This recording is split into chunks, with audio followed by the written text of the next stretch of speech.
आज हम बात करने वाले हैं सफलता के उस मायने के बारे में जो अक्सर भारत की सबसे मुश्किल परीक्षाओं से जोड़कर देखा जाता है और हम उसे एक नई नज़र से देखने की कोशिश करेंगे। जरा सोचिए, क्या हो अगर किसी की जिंदगी की सबसे बड़ी नाकामी ही उसकी सबसे बड़ी कामयाबी का दरवाजा खोल दे। यही वो सवाल है जो हमें ये सोचने पर मजबूर करता है कि हम असल में सफलता को देखते कैसे हैं। तो चलिए सबसे पहले ये समझते हैं कि भारत में सरकारी नौकरियों के लिए ये जो एक जुनून है और ये जो जबरदस्त कंपटीशन है वो आखिर है कितना बड़ा। हर साल 10 लाख से भी ज्यादा लोग यूपीएससी की परीक्षा में बैठते हैं। ये नंबर अपने आप में बताता है कि ये होड़ कितनी बड़ी है, मतलब लाखों लोग और सीटें सिर्फ कुछ हजार। तो सवाल ये उठता है कि आखिर सरकारी नौकरियों में ऐसा क्या है, क्यों लाखों लोग अपनी जिंदगी के कीमती साल इसकी तैयारी में झोंक देते हैं। और देखिए, आंकड़े भी एक दिलचस्प कहानी बताते हैं। चाहे कोई शहर में हो या गांव में, महिला हो या पुरुष, सरकारी नौकरी सबकी पहली पसंद है। जैसे ग्रामीण इलाकों के 78% पुरुष सरकारी नौकरी ही चाहते हैं। ये सिर्फ एक आंकड़ा नहीं है, ये समाज की सोच को दिखाता है। और इस पसंद के पीछे की वजहें भी साफ हैं। एक तरफ है नौकरी की पक्की गारंटी, काम के तय घंटे और पेंशन का सहारा। वहीं दूसरी तरफ प्राइवेट सेक्टर में पैसा शायद ज्यादा हो, तरक्की भी जल्दी मिले, लेकिन जॉब सिक्योरिटी की कोई गारंटी नहीं होती। बस यही स्थिरता और समाज में मिलने वाला सम्मान इस दौड़ को इतना मुश्किल बना देता है। लेकिन इस चमक दमक के पीछे एक स्याह पहलू भी है। चलिए अब इस जबरदस्त कंपटीशन की उस मानवीय कीमत पर नजर डालते हैं जो अक्सर चुकानी पड़ती है। ये शब्द हैं काजल श्रीवास्तव के। ये सिर्फ एक लाइन नहीं है, बल्कि उस एहसास को बयां करती है जहां पहुंचकर कई उम्मीदवार टूट जाते हैं। ये सिर्फ एक एग्जाम में फेल होना नहीं है, ये उम्मीदों के भारी बोझ तले दब जाने जैसा है। और काजल का अनुभव कोई अनोखी बात नहीं है। रिसर्च भी यही कहती है कि इन प्रतियोगी परीक्षाओं का जबरदस्त दबाव छात्रों के दिमाग पर बहुत बुरा असर डालता है।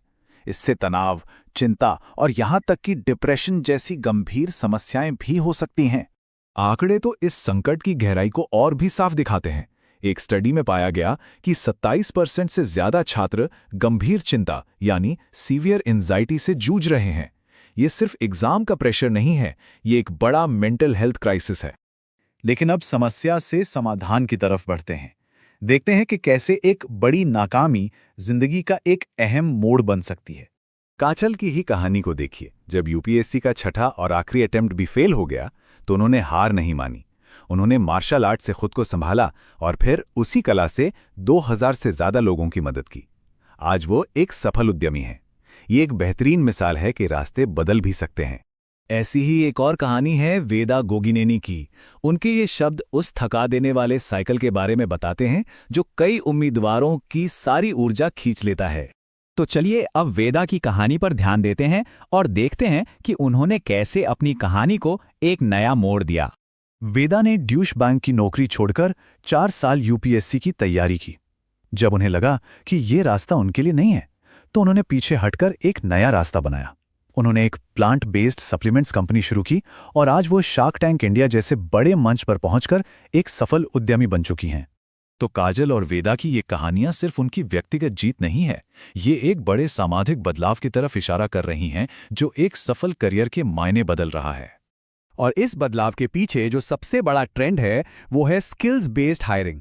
आसान भाषा में कहें तो अब कंपनियां डिग्री से ज्यादा इस बात पर ध्यान दे रही हैं कि किसी को काम कितना आता है, उसके पास हुनर क्या है। मतलब सोच बदल रही है।